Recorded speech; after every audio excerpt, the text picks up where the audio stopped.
Bonjour à vous, je suis Michel Nachez.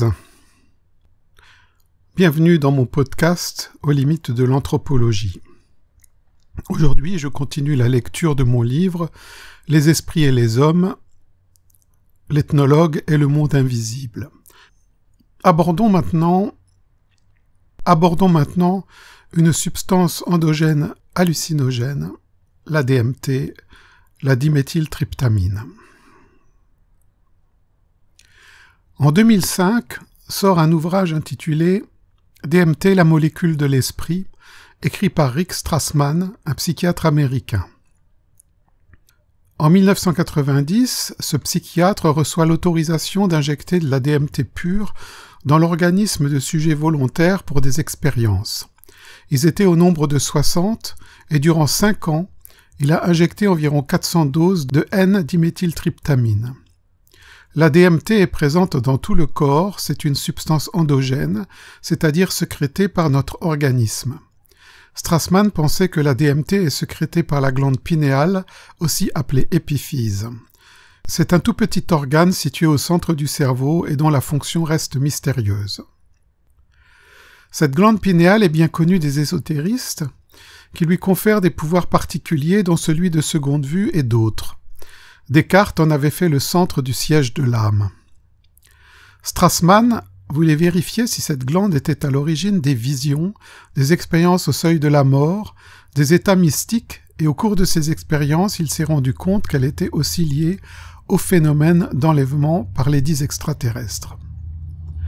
Strassman ne connaissait rien à ce dossier quand il a commencé ses expériences, mais petit à petit, les sujets rapportaient de plus en plus de récits ayant une structure similaire à celle des enlèvements, et c'est lors de réunions de débriefing que quelqu'un a évoqué cette ressemblance.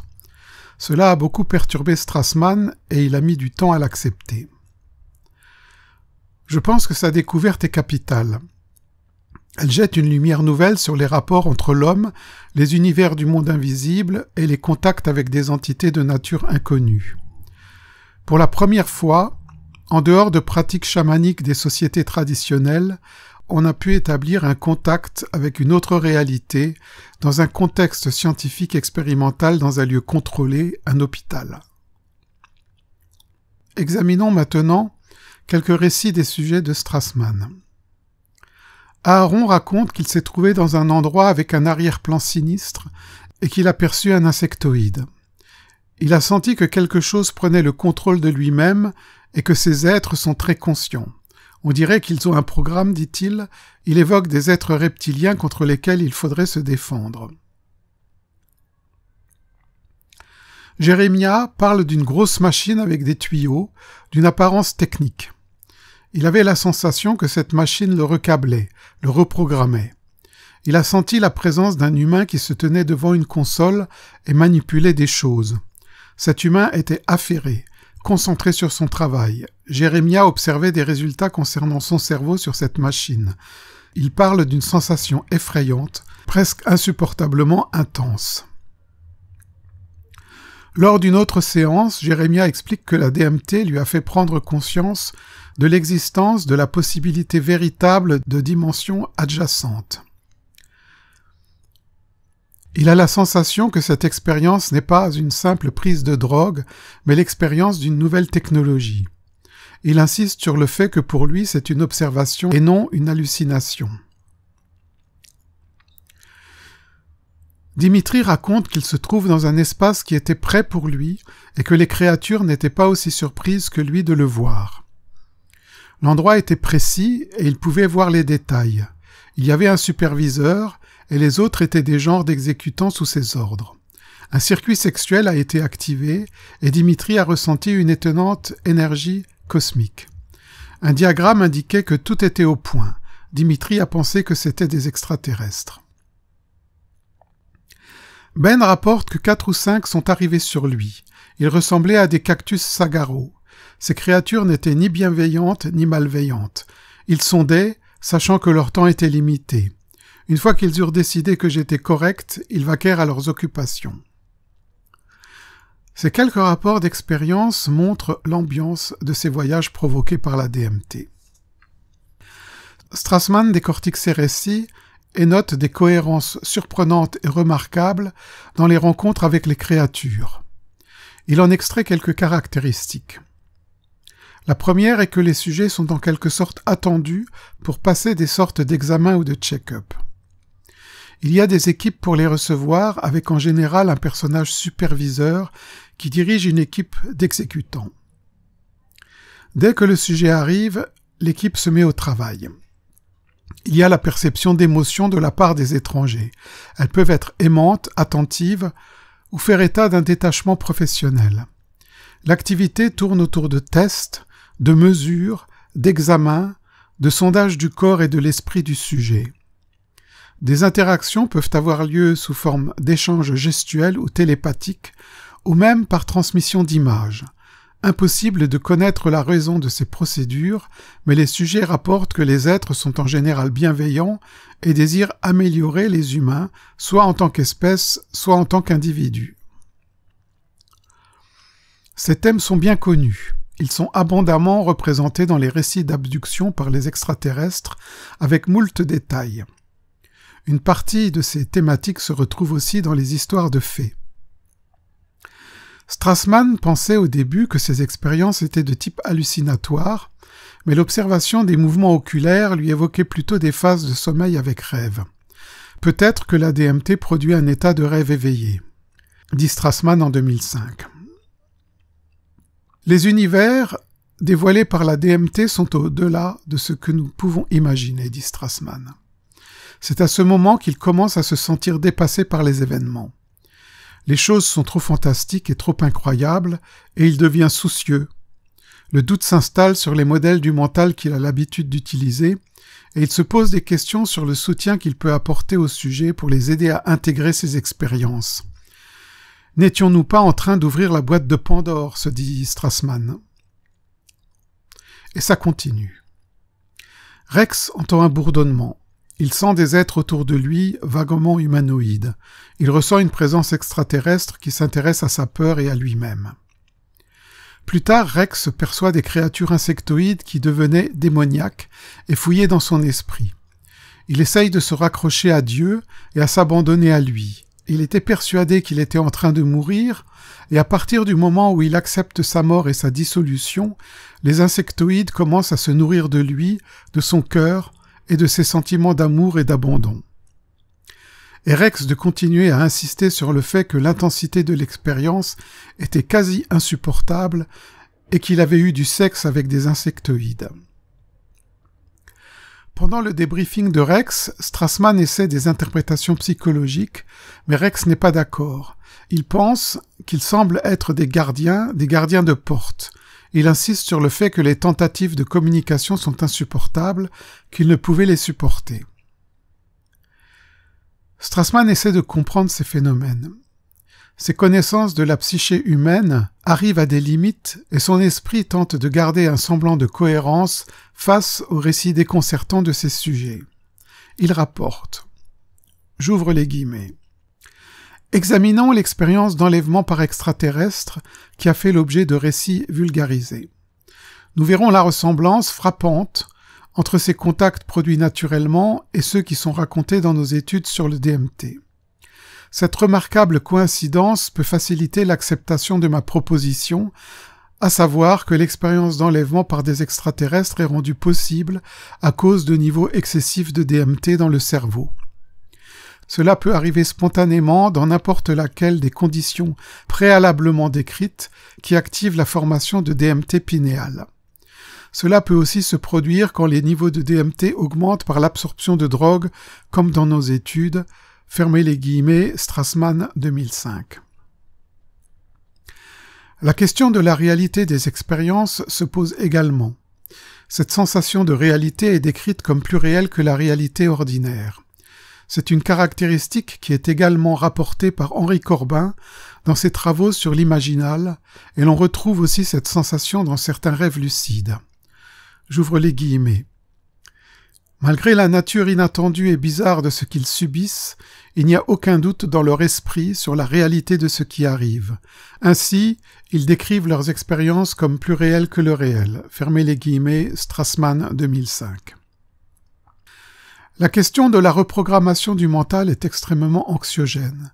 Il ne s'agit ni plus ni moins d'une procédure invasive sur l'esprit que le sujet peut observer en train de se réaliser en lui. De multiples scénarios de la littérature de science-fiction explorent ce thème et il est dans la majorité des cas de nature malsaine. Philip K. Dick, pour ne citer qu'un auteur, a développé cette thématique sous nombre d'angles, tous de nature angoissante. Il est probable que cette science-fiction soit devenue une part de la mythologie de nos cultures postmodernes, et que ses contenus soient intégrés dans notre inconscient collectif. Rien ne dit, en effet, que ces ressentis de reprogrammation mentale sous DMT soient nocifs. Après tout, les sujets sont en majorité satisfaits de leurs expériences, même s'ils ont subi des séquences difficiles. Il y a également la question du transfert d'informations, qui serait, selon les sujets, très dense. Cette question est intéressante, mais de quel type d'informations s'agit-il ? Ceci n'est pas très clair. Les messages paraissent être difficilement traduisibles en langage parlé. Il semble que ces informations soient d'ordre personnel, voire intime, et qu'elles n'aient de valeur que pour le sujet en soi. Quelque chose qui serait en lien avec un processus d'individuation dans le sens de Carl Gustav Jung. Pourrait-on y voir alors une sorte de réunification temporaire de l'esprit entre ses facettes conscientes et inconscientes, une sorte de conjunctio? Processus qui serait sujet à une réinitialisation du mental, un reset, d'où la sensation de reprogrammation. On sait la puissance des substances hallucinogènes sur le mental, et ce n'est pas pour rien que la communauté psy s'intéresse de nouveau au pouvoir psychothérapeutique du LSD. J'ouvre les guillemets. En accomplissant ces ajustements de conscience, la DMT ne diffère pas beaucoup d'autres drogues utilisées dans le processus psychothérapeutique. Les stimulants, particulièrement les amphétamines et les drogues amphétaminomorphes, comme le MDMA, accroissent les processus mentaux d'une façon potentiellement utile. Ils facilitent l'exercice de la mémoire et de la pensée. En magnifiant et clarifiant les sentiments attachés à ces souvenirs et ces pensées, ils nous rendent à même de faire face à ces émotions, de les accepter et d'aller outre. Fermez les guillemets, Strassman 2005. Mais la DMT semble bien plus puissante. J'ouvre les guillemets. Certains kidnappés pensent qu'il y a une sorte de reprogrammation neuropsychologique, ou un transfert énormément rapide d'informations entre les êtres et l'expérimentateur. Les extraterrestres peuvent communiquer en utilisant un langage de symboles visuels universel au lieu de sons et de mots. Fermez les guillemets, Strassman 2005. Un autre aspect discuté par Strassman est la comparaison avec le bardo du bouddhisme. Strassman était bouddhiste, et devant l'extraordinaire foisonnement des expériences psychédéliques de ces sujets, il a cherché certaines réponses dans le bouddhisme. Ouvrir les guillemets. Un autre problème était la façon de mettre en rapport ce que je connaissais du bouddhisme avec les êtres non matériels dont nos volontaires parlaient. Par exemple, les versions tibétaines et japonaises du bouddhisme possèdent une abondante liste de démons, de dieux et d'anges. Pour moi, ces rencontres représentent symboliquement certaines qualités qui nous sont propres et non des formes de vie incorporelles autonomes. Fermez les guillemets, Strassman 2005. Strassman se sent perdu et il cherche des réponses. Il n'en trouve ni dans ses connaissances de l'appareil psychique humain, ni dans la philosophie bouddhiste. Pour lui d'ailleurs, en bon psychiatre, les figures religieuses sont symboliques et font partie de nous. Il lui est impossible de concevoir les elfes-machines, comme les appelle Terence McKenna, comme des entités autonomes, voire des formes de vie. Et pourtant, c'est ce que ressentent les personnes qui prennent de la DMT. Je voudrais raconter ici une anecdote. Dans ma folle jeunesse, je devais avoir 20 ans, j'ai pris une pastille de LSD, une étoile rouge, qui a eu des effets extraordinaires. Nous étions une bande d'amis partis en week-end dans les Vosges, dans une maison un peu isolée, et là nous avions décidé de faire un voyage. Nous étions assis dans le salon, auprès du feu dans la cheminée, et après quelques minutes, j'ai commencé à voir des symboles sur les visages de mes amis. J'ai alors compris que le voyage allait être particulièrement spécial, voire spatial. Je suis sorti de la maison, seul. Je me suis éloigné de la maison. Il y avait près de la porte d'entrée une lanterne qui éclairait le perron, et le mur de la maison était blanc. Ce mur s'est transformé en une surface de projection. Là, des images se sont succédées à une vitesse époustouflante, me laissant les yeux écarquillés de surprise et d'ébahissement. Là, sous mes yeux, se projetait toute la richesse et la kyrielle de déités paisibles et terribles du bardo du bouddhisme tibétain. Cela a duré longtemps, bien que la notion du temps sous LSD n'a aucun sens. D'où cela venait-il? Je ne le sais pas encore aujourd'hui. Certes, je m'intéressais au bouddhisme, mais dans ma vie, à ce moment, je n'avais jamais vu autant de figures des déités du bardo, une dizaine tout au plus, et pas tout en couleurs. Là, elles étaient détaillées, en couleurs magnifiques, innombrables et extraordinaires. Il ne faisait aucun doute pour moi que cela jaillissait de mon inconscient. Mais pourquoi celle-là? Pourquoi pas des déités hindoues, ou même chrétiennes, vu que j'avais vu bien plus d'images chrétiennes que toute autre figure religieuse? Ou même des images de la science-fiction, car là, oui, je m'en nourrissais depuis ma plus tendre enfance. Cette question restera en suspens. Elle a cependant traversé l'esprit de Strassman, et il est allé chercher conseil dans sa communauté bouddhiste, qui n'a pas bien réagi, et Strassman a décidé de quitter le groupe. Le trouble de Strassman est très intéressant, car il montre que nos connaissances occidentales sur la psyché humaine sont loin d'être parfaites. Je dirais même qu'elles sont exagérément lacunaires.